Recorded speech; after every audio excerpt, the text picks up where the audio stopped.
ایک بار جنگل میں بہت سے جانور اکٹھے رہا کرتے تھے۔ ان کا بادشاہ ایک سفید رنگ کا شیر تھا جو کہ بہت ہی اچھا اور رحم دل تھا۔ وہ اپنے جنگل کے جانوروں کا بہت ہی خیال رکھا کرتا تھا۔ اس سفید شیر نے اپنے ساتھ ایک چھوٹے سے چیتے کو اس جنگل کی حفاظت کے لیے رکھا ہوتا تھا، اور ہمیشہ وہ چیتا اس سفید شیر کے ساتھ ہی رہتا تھا۔ سفید شیر اب کافی زیادہ بوڑھا ہو گیا تھا، اور ایسا لگ رہا تھا کہ اب بیماری کی وجہ سے وہ بہت جلد مرنے بھی والا تھا۔ سفید شیر نے مرنے سے پہلے یہ نصیحت کی تھی کہ اس کے مرنے کے بعد اس جنگل کا راجا پنک شیر ہوگا۔ چیتے کو جب اس بات کا پتہ چلا کہ سفید شیر نے پنک شیر کو اپنے مرنے کے بعد اس جنگل کا بادشاہ بنایا ہے، تو وہ بہت غصے میں آ گیا، اور وہ جنگل کے جانوروں کو اس پنک شیر کے خلاف بھڑکانے لگ گیا۔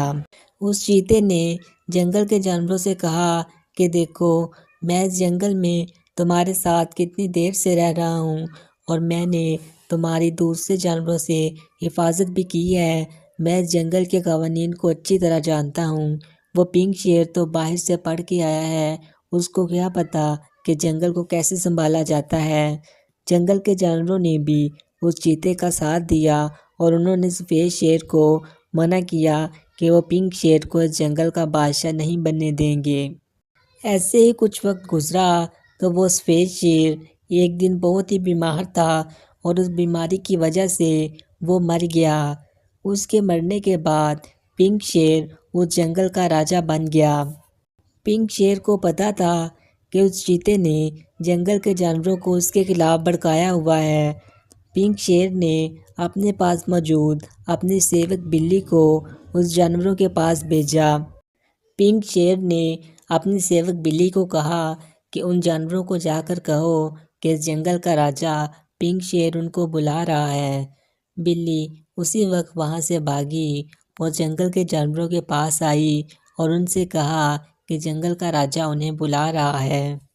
جنگل کے جانوروں نے اس بلی سے کہا کہ اپنے پنک شیر کو کہہ دو کہ ہم اسے اس جنگل کا راجا نہیں مانتے، ہم اس چیتے کو ہی اپنا راجا مانتے ہیں۔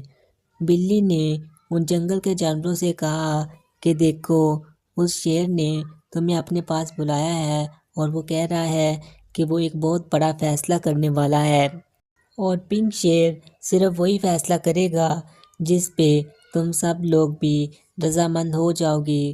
جنگل کے جانور یہ سن کر بہت ہی خوش ہوئے، اور انہوں نے سوچا کہ چلو، اب تو یہ اچھا ہو گیا، ہم پنک شیر کو کہیں گے کہ چیتے کو اس جنگل کا بادشاہ بنا دو، اور وہ اسے اس جنگل کا بادشاہ بنا دے گا۔ لیکن انہیں نہیں پتہ تھا کہ پنک شیر نے ان لوگوں کے لیے کچھ اور ہی سوچا ہوا تھا۔